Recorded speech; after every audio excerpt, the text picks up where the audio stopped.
Amigos, buenas tardes. Iniciamos Televistazo. La Corte Constitucional dio paso a 2 acuerdos firmados entre Ecuador y Estados Unidos para fortalecer la seguridad.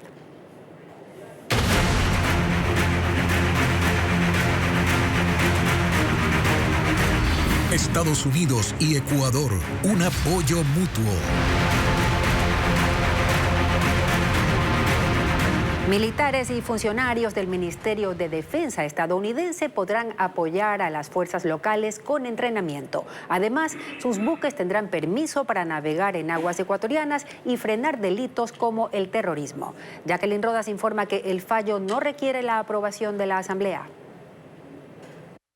La Corte Constitucional dio paso al acuerdo firmado entre Estados Unidos y Ecuador para cooperación militar denominado Estatuto de las Fuerzas. Los magistrados, con 6 votos a favor y 3 en contra, decidieron que no pase por la Asamblea. Para entrar en vigencia requerirá únicamente la ratificación del presidente de la República. El acuerdo contempla que las Fuerzas Armadas y funcionarios civiles del Ministerio de Defensa de Estados Unidos puedan ingresar al Ecuador temporalmente para apoyar a las fuerzas locales con entrenamiento y ejercicios militares. También incluye cooperación para enfrentar problemas de seguridad, el terrorismo internacional, tráfico ilícito de drogas y pesca ilegal, y permite el ingreso de buques estadounidenses para esos fines. Un tercer ámbito son las actividades humanitarias ante desastres naturales. La Corte Constitucional en su dictamen aclara que no se trata de una alianza política o militar, que no tiene como objetivo la realización de actividades militares o bélicas para afrontar amenazas propias de conflictos armados, defensa de la soberanía o integridad territorial. Por ello, no requiere un debate legislativo. El dictamen fue elaborado por la jueza Carmen Corral y contó con los votos de Ali Lozada,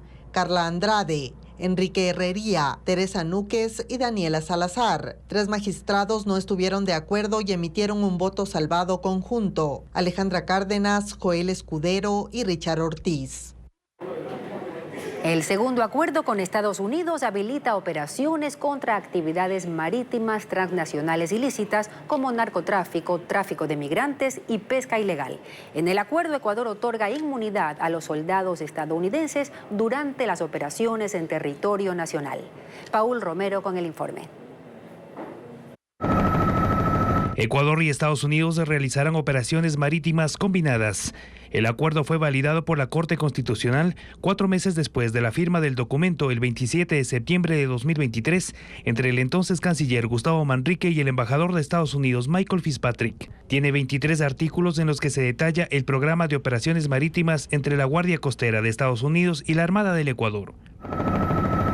Buques, aeronaves y militares estadounidenses podrán realizar operaciones en aguas del Ecuador en contra de actividades transnacionales ilícitas como el narcotráfico, tráfico de combustible, pesca ilegal, tráfico de migrantes, previa autorización de la Armada. La Guardia Costera podrá intervenir cuando un buque sospechoso, descubierto en aguas internacionales, huya al mar territorial del Ecuador, si es detectado directamente en la jurisdicción ecuatoriana o si se sospecha que está pescando ilegalmente en la zona económica exclusiva. Para la interdicción aérea en alta mar, el Ministerio de Defensa será el encargado de autorizar las operaciones de aeronaves de Estados Unidos para transitar el espacio aéreo nacional, aterrizar y permanecer temporalmente o el tiempo necesario en los aeropuertos de Guayaquil, Quito y terminales alternas. En casos de persecución de aeronaves sospechosas, se intercambiará toda la información para garantizar la seguridad de los vuelos. El Ecuador, según el acuerdo aprobado por la Corte Constitucional, conferirá a todos los agentes del orden de Estados Unidos, así como a los funcionarios del Departamento de Defensa, los privilegios e inmunidades equivalentes al personal de las misiones diplomáticas. La Cancillería informó que la cooperación en seguridad con Estados Unidos se agilitará una vez que el presidente Daniel Noboa suscriba 2 nuevos convenios. Francisco Garcés con el reporte. La cooperación en materia de seguridad con Estados Unidos será más ágil desde los próximos días, una vez que se ha dado a conocer que la Corte Constitucional dio paso a la suscripción inmediata de 2 acuerdos específicos de seguridad con el gobierno de Estados Unidos. La canciller Gabriela Sommerfield informó que de esta decisión incluso ya se conocía días antes y coincidió también con la llegada de una alta delegación del gobierno estadounidense que está estos días en el país y se han acordado dar nuevos pasos en materia de cooperación. El apoyo que está llegando es inmediato, que no va a demorar, es inmediato en diferente tipo de equipamiento, entrenamiento, apoyo con agentes, equipos técnicos que están llegando al país para cooperación en diferentes formas. La delegación estadounidense, integrada por 15 personas, se mantiene aún en el país. En este momento mantiene reuniones con el Ministerio de Defensa, con altos mandos militares del país, justamente para afinar detalles de esta cooperación. Al respecto, la canciller informó que una muestra de este avance en el sistema de cooperación son nuevos materiales e insumos policiales y militares que llegarán al país en las próximas horas. El presidente Daniel Noboa asiste a la Feria Internacional de Turismo en España, a la que por primera vez fue invitado Ecuador como país socio. Se trata de su primer viaje como mandatario desde que declaró el conflicto armado interno en el país. Fabiola Santana con los detalles. El presidente Daniel Noboa está en España. Es el primer viaje oficial al exterior tras declarar el conflicto armado interno. Asiste a la 44ª edición de la Feria Internacional de Turismo FITUR 2024 en Madrid. Es la más importante en el mundo y Ecuador participa por primera vez como país socio. En el recinto ferial, Noboa fue recibido por el rey Felipe VI y la reina Leticia de España, que inauguraron el evento que estará abierto hasta el 28 de enero. Los reyes recorrieron los stands y se detuvieron en el de Ecuador, donde esperaba el mandatario, los ministros de Turismo, Ambiente y Producción y 48 expositores de empresas turísticas y gobiernos locales que hablaron de los atractivos turísticos ecuatorianos. El turismo es progreso. El turismo le da la opción a muchos de estos jóvenes, que hoy en día son la mayoría del país, a tener una actividad, a tener un emprendimiento, a tener oportunidades de salir adelante y al mismo tiempo demostrarle al mundo y darle a conocer al mundo su amado país. Ecuador busca incrementar un 10% la llegada de ciudadanos españoles, aunque el ministro de Turismo reconoció que hay viajes cancelados en los últimos días. Sin embargo, la industria de turismo está trabajando fuertemente para que los visitantes internacionales no cancelen sus viajes y no lo puedan posponer. En la Feria Internacional participan 152 países, 800 expositores, 9.000 empresas y se espera la visita de 250.000 personas que conocerán la oferta mundial. El presidente prevé reuniones con el rey de España, Felipe VI, y el presidente del gobierno de España, Pedro Sánchez. ¿Qué les va a pedir en concreto? Que nos ayuden de todas las maneras que se pueda y no es necesariamente solo con armas ni con equipamiento bélico, sino hay daños colaterales en la guerra. Se necesita becas para educación, se necesita apoyo social. También tendrá un encuentro con el presidente ejecutivo de la CAF.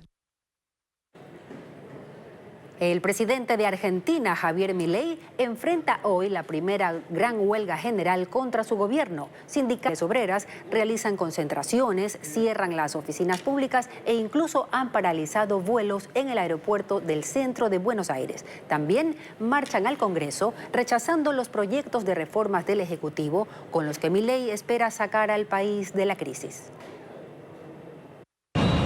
Están en las calles para protestar contra el ajuste fiscal del gobierno y el plan de reformas a más de 1000 leyes y reglamentos que han estado vigentes por décadas.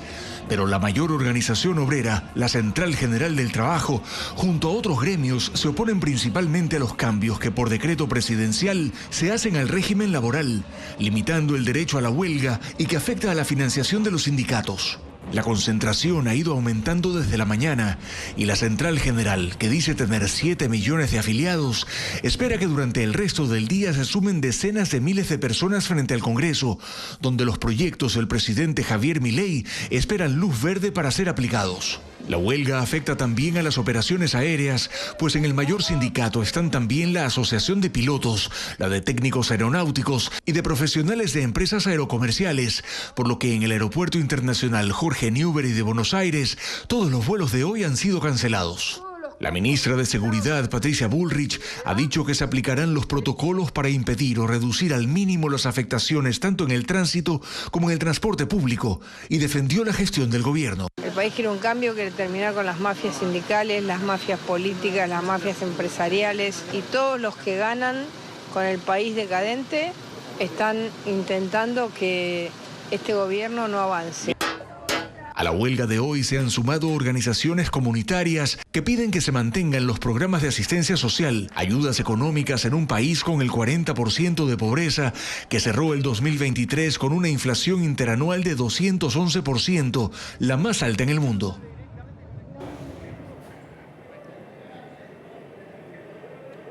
Un avión ruso con 57 ocupantes cayó a tierra en la región de Belgorod. La nave trasladaba a 46 soldados ucranianos que iban a ser parte de un intercambio de prisioneros, así como a 9 tripulantes rusos. El Kremlin acusa a Ucrania de atacar al avión en la zona de frontera, pero la tragedia también es investigada como un posible fallo en los sistemas de defensa antiaérea de Rusia, lo que pudo provocar el derribo del aparato.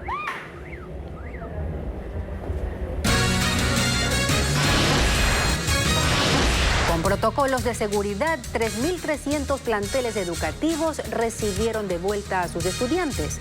Al volver, el resumen de la jornada. Más de 3.300 planteles recibieron estudiantes nuevamente este miércoles, luego que el gobierno semaforizara el toque de queda para reactivar la economía. En Quito, el retorno estuvo marcado por protocolos de seguridad y llamados a la paz. El retorno a la presencialidad en Quito se llevó a cabo en los horarios habituales, sin imprevistos y cargado de emotividad. En este colegio del norte, los alumnos llevaron globos con los colores de la bandera del Ecuador. Los fiscales empezaron el día con el tradicional minuto cívico. Todos quieren que retorne la paz. Manténganse fuertes, unidos y en armonía con ustedes mismos y con los demás. Reiteremos nuestro compromiso de estudiar y formarnos como buenos seres humanos. Respetemos y cuidémonos unos a otros. La ciudad y el país lo necesitan.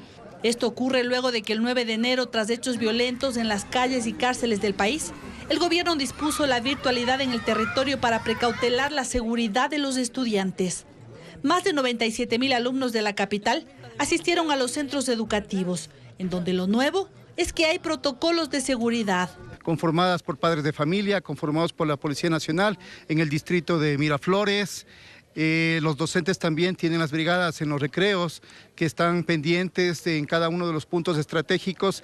50 padres de familia conformarán estas brigadas que buscan prevenir actos violentos. No solo ocurre en centros educativos fiscales, también en los privados, como este ubicado en el nororiente. Nosotros tenemos una aplicación que se llama Mi Casita, justamente para que los padres puedan estar tranquilos y puedan rastrear el trayecto de cada uno de sus hijos desde que se suben al bus hasta que llegan al colegio y viceversa. 70% de establecimientos retornaron a escala nacional, lo que corresponde a 11.200 instituciones educativas, que hasta nuevas disposiciones continuarán el año lectivo de forma presencial.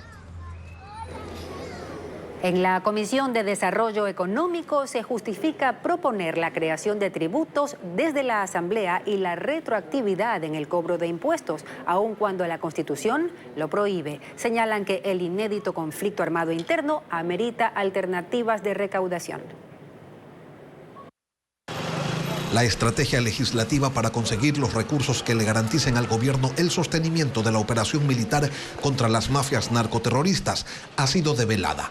Primero el IVA. En la Comisión de Desarrollo Económico se tomaron el trabajo de modular la propuesta presidencial para responder a los requerimientos de las organizaciones políticas que exigían que el incremento sea temporal.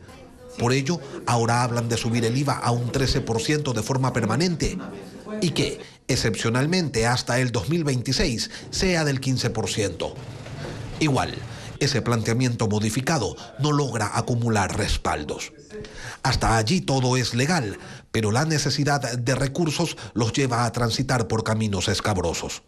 Y es que, aunque reconocen que la potestad para crear nuevos tributos es exclusiva del presidente de la República, se aventuran a proponer su creación desde la Asamblea. Ya no los califican como contribuciones. En un ejercicio de sinceridad prefieren llamar a las cosas por su nombre: impuestos. Impuesto a las ganancias extraordinarias de las empresas, impuesto a las utilidades de la banca. Y que si la propuesta es inconstitucional o no, debe ser resuelto luego por la Corte Constitucional. Pero hay más. Estos dos nuevos impuestos a las utilidades de las empresas y de la banca los proponen con carácter retroactivo. Y en la comisión tienen conciencia de que eso también se contrapone a la norma, pero no le ponen mucho asunto. Sostienen que es un momento inédito el que vive el país y con ello tratan de justificar que se contraríe uno de los principios obligatorios del régimen tributario.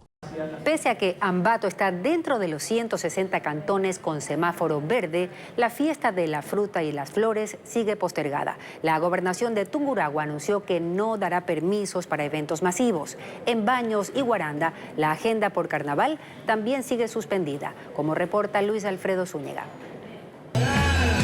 Fueron 69 las actividades que se planificaron para la tradicional fiesta de la fruta y de las flores en Ambato, todas postergadas debido al estado de excepción que declaró el gobierno de Daniel Noboa el 9 de enero. 15 días después, ese cantón de Tungurahua es parte de los 160 que están en semáforo verde. Sin embargo, la agenda del festival se mantiene suspendida. He solicitado inmediatamente al director ejecutivo del Comité de las Fiestas de las Frutas y de las Flores que inmediatamente se envíe un documento al Ministerio del Interior a fin de que podamos tener con claridad si podemos nosotros nuevamente pensar en realizar la programación en las fechas establecidas.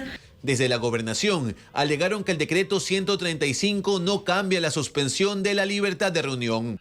No vamos a emitir ningún permiso para eventos masivos. Y en otro cantón de Tungurahua, en Baños de Agua Santa, habían programados 30 eventos para carnaval, que siguen suspendidos. Con esto, el 90% de las reservas de hoteles fueron canceladas. Sin embargo, el Cabildo ha iniciado la campaña Baños, tu destino seguro, para incentivar a que el turismo se retome y así reducir las pérdidas. Lo que sí, en Baños vamos a tener abierto peñas, bares, discotecas, restaurantes, mercados, plazas, balnearios, con las debidas seguridades. En Guaranda, provincia de Bolívar, ocurre algo similar. Por ahora siguen suspendidas 25 actividades que eran parte de la agenda del Taita Carnaval, generando un 80% de cancelaciones en hoteles. El municipio envió un oficio a la gobernación para conocer si se pueden reactivar los eventos. Están a la espera de una respuesta. Recuerde que para nosotros hacer eventos públicos necesitamos permisos de la Intendencia, necesitamos estar en coordinación con la Gobernación, Policía Nacional. Puerto López en Manabí es una de las playas que está en semáforo verde. En el cantón tampoco anuncian retomar las 6 actividades que se suspendieron en carnaval, pero no por impedimentos, sino por falta de tiempo para ejecutarlas. Probablemente los que vienen después de carnaval, obviamente tenemos un poco más tiempo para retomarlo. Sin embargo, se están analizando algunas alternativas para no dejar de hacer algo en Puerto López.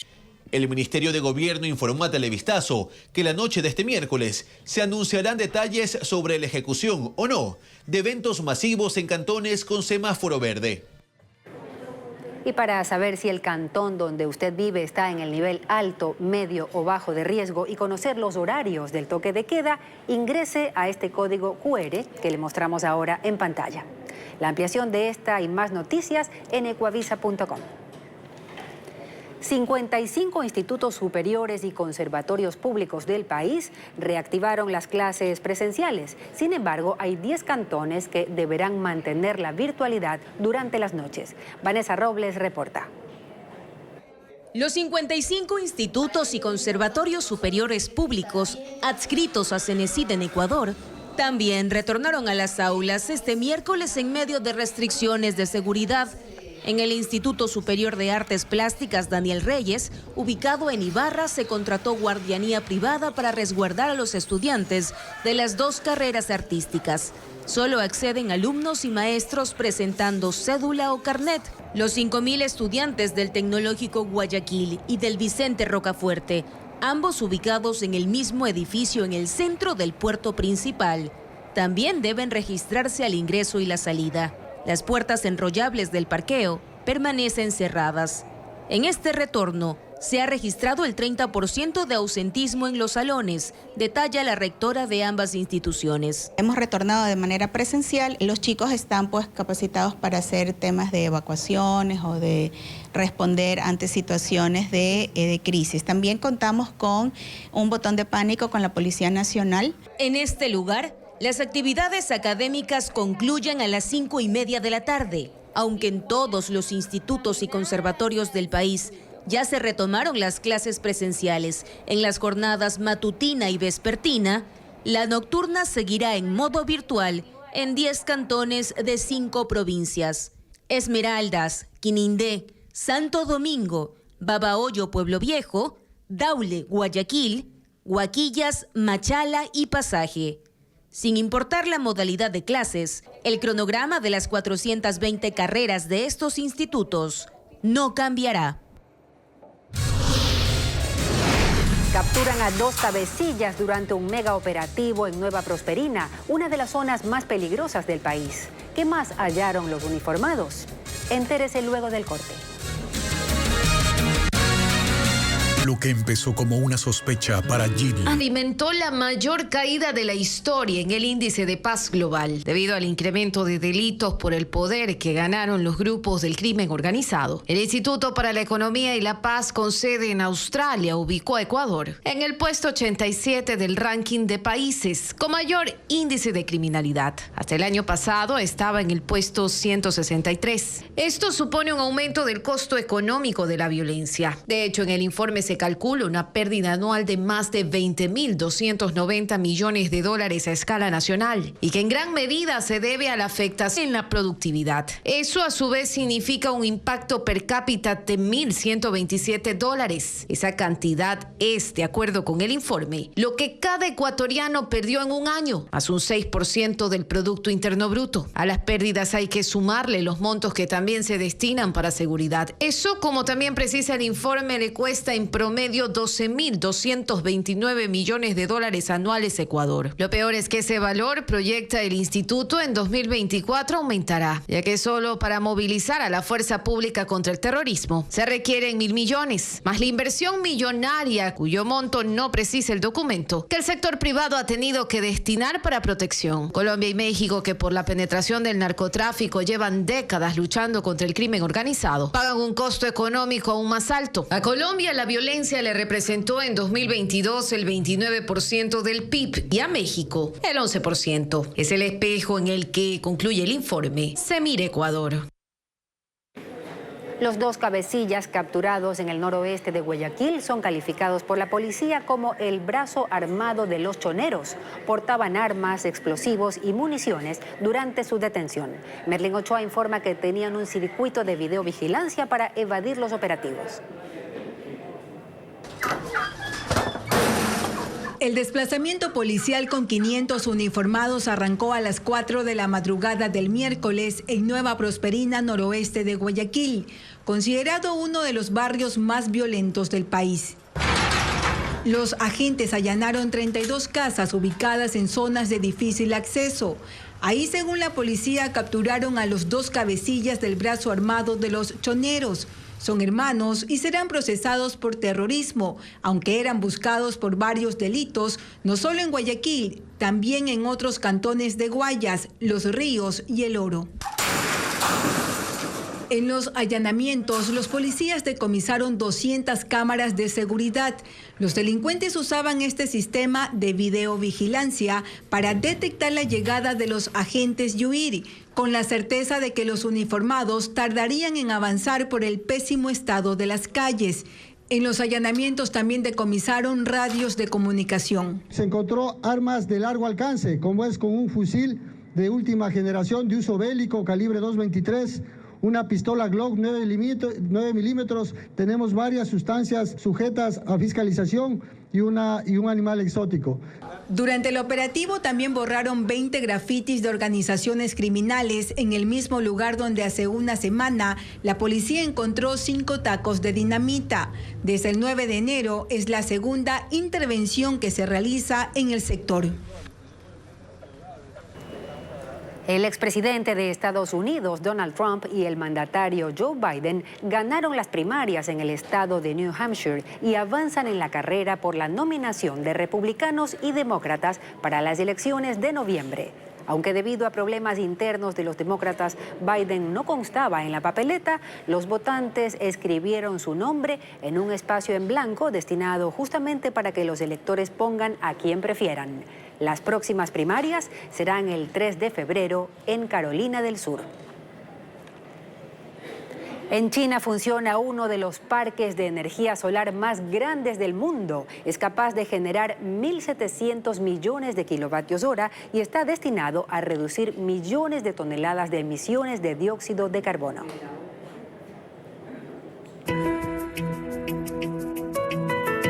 Ubicado en el condado de Aksai, en el noreste de China, este proyecto de energía limpia se distingue por el uso de 12.000 heliostatos pentagonales. Estos son dispositivos con grandes espejos. Cada uno pesa 1,2 toneladas y cubre un espacio de 48 metros cuadrados. Todos giran siguiendo los movimientos del sol para reflejar su luz a través de una torre para una posterior distribución de la energía. Ye Yongyan, jefe del Instituto de Diseño de Energía Eléctrica del Este de China, prevé que con este parque solar se generen 1.700 millones de kilovatios hora de energía al año. Esto ahorrará 507.000 toneladas de carbón que se usan en otras plantas generadoras. Como resultado, se reducirán 1.470.000 toneladas de emisiones de dióxido de carbono cada año. La empresa asegura que además de mejorar la ecología local, impulsará el desarrollo económico y el de grupos industriales emergentes. La cárcel La Roca en Guayaquil quedó deshabilitada desde hace 4 meses. Sin embargo, empezaron a reconstruirla luego de quedar parcialmente afectada por una explosión. Diego Cuenca explica cuánto costará la reparación y cuándo estará lista. El 12 de septiembre del año pasado, ese dron que cargaba explosivos aterrizó en el techo de la cárcel de máxima seguridad en La Roca en Guayaquil, enviado por delincuentes. Agentes antiexplosivos de la policía decidieron destruir la aeronave, sin moverla del sitio por el peligro que representaba. Sin embargo, esa detonación destruyó gran parte de la estructura metálica que cubría a esa prisión.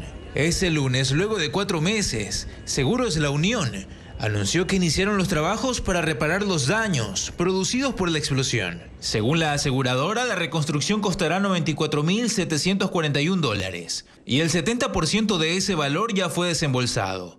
La obra debe ser entregada el próximo 10 de marzo y la compañía aclaró al Servicio Nacional de Personas Privadas de la Libertad, SNAI, que asume los costos, a pesar de que el tipo de explosión realizada no es una de las causas contempladas en el contrato. Cuando esté lista la cárcel podrá recibir a 100 presos de alta peligrosidad. Mientras tanto, la Fuerza Aérea Ecuatoriana, durante el día y la noche, realiza sobrevuelos para evitar nuevos atentados que amenacen las instalaciones de ese centro carcelario.